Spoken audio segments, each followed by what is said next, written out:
So the question is, if this movie would have came out in 2024, would it have made Best Picture list, screenplay, supporting actor?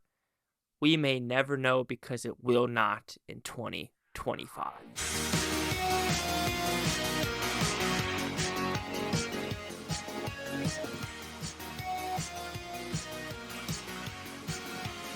Chase Lee Hockey here with the Blue Futon reviewing The Life of Chuck. What's about pretty simple premise? This is a 3-act movie about Chuck and living his life. Okay, that sounds very simplistic, but when you go into this movie, you're going to be a little bit confused. I'm not going to spoil it for you because the trailer doesn't spoil it. But let's just say it's in 3 acts, Act 3, 2, 1, and we're going through life with Chuck in different moments of his life, of when he's older, middle age. I wouldn't even call it middle age. I'll be like a year-ish from the 3rd act, and then when he's a lot younger in junior high, middle school for the 1st act. And that is when Mark Hamill comes in the picture and everything else. The middle one is more of the dance scene people are talking about, and Act 3 is more of who is Chuck and what is going on with the world. And that's all I'm going to say about this movie, because if I go into detail, you might be confused. And I am still a little bit confused with the 3rd act of how it connects to Act 1 and 2. Of, people's egos. Are they imagining things? Is this all in someone else's head? That's all I'm going to say, because even though I say that, there are some characters that correlate with being in Act 3 and Act 1, and I don't know how it does that. But when thinking about this movie, it's the messaging and the screenwriting that really puts it above the edge about living life. Stop, smell the roses, get off the internet, get off of social media, because that isn't the real world. Yes, there is some dialogue moments that are eye-rolling when it comes to like right-wing stuff where you're like, okay, cool. And there's also environmental talk, which of course this was like filmed and, written years ago. So you have to do an eye roll of like when you think what's happening right now with who's burning Teslas and lithium batteries, and if that's really, what side of the aisle is doing that, and is that really environmental friendly? So I understand that it's written like that, ha ha ha, but it's not really a jab. It's more of like, hey, probably at this point in time, no one really gives a fuck because, the ship's going down, and they talk about a specific state.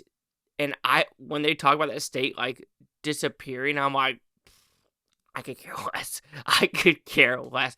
But I know I'm kind of joking because it does make a joke out of this as well. And this does remind me of a little bit of the Robert Redford, Jason Segel movie that came out on Netflix, I want to say in 2017. And there are some elements to that in this movie about life, liberty, suicide. What are you going to do when shit hits the fan and things like that?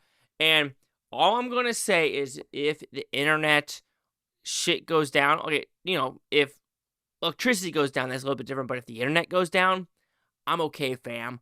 I am okay. And you can come to my house to watch some movies. So I'm going to say, okay, but the acting is pretty good from everyone involved. There are some couple cameos in this movie where you're like, hey, he's barely in this movie, but it's glad to see him on screen.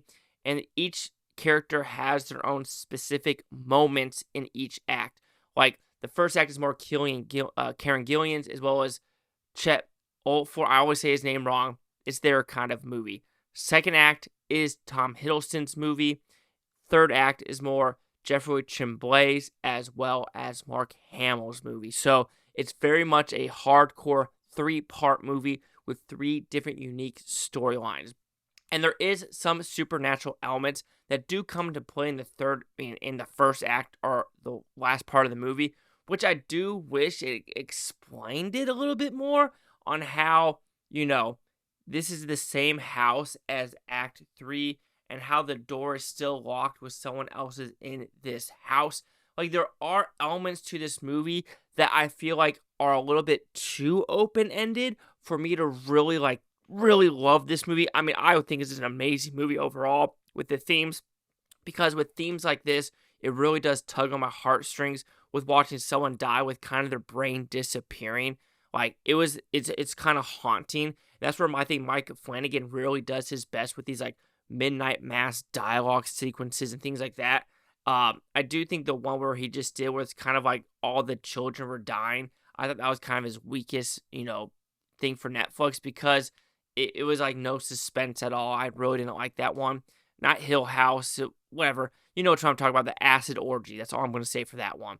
But The Life of Chuck, it's filmed very nicely. It's filmed. See, some people have been calling it like a TV movie. I mean, I could see why they're saying that, but it doesn't need to be flashy for what it's trying to do. It's just trying to show life in the nicest way possible. The language is very minimal. If they would have toned down the F words, it would have been PG-13, but the F words is the only reason why this is rated R. There's no real violence. There's no gore. There's no sexual references. The humor really works, especially the dance class scene. That's hysterical. Things in the beginning are hysterical. The second act is more of a dance sequence through and throughout with not a lot of humorous elements. The humor is mostly in the first act, which is the third act of the movie. You know what I'm trying to get at.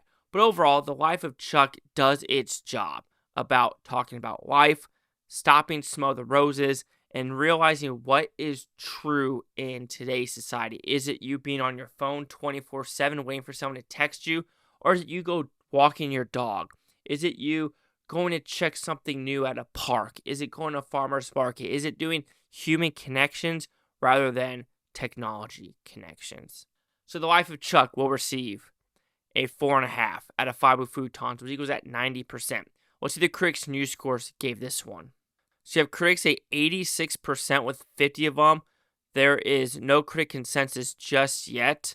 This won the audience award at TIFF, which a lot of people were kind of shocked it did. And that's why it won TIFF. People were thinking, oh shit, it's going to be released in 2024, because they really thought Mark Hamill would win, kind of like Jamie Lee Curtis. And there's a screenplay, and it could get in the top 10. But now Neon has a couple of Cannes Festival movies as well as sentimental value. I think The Life of Chuck is officially DOA at the Oscars. Anyway, 8690. Chase Hawker, the Blue Futon. Like, comment, subscribe. I'm in this Bhutontopia. You Blue Tony, and stay watching a great down watch stay tomorrow week for a month and year from now. We're seeing a freaking one of you. Peace and love, and just stay safe and enjoy life.